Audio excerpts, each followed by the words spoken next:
Hi guys, welcome to How Does It Info channel. Today I have HONOR X7b and I want to show you how to fix the problem when you have connect with internet but your game on your Google Play Store are not visible right in my situation.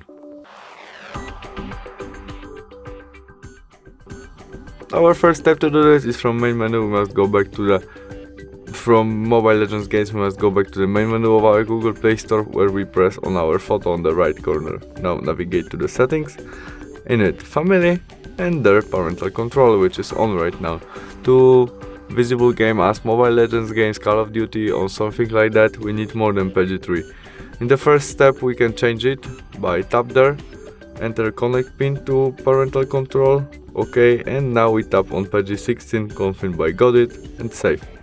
Also, we can turn off our parental control by switch off, and that's all. Our game will be visible right now. We search Mobile Legends game, and there we can install it. That's all. Thanks for watching. See you soon. Bye.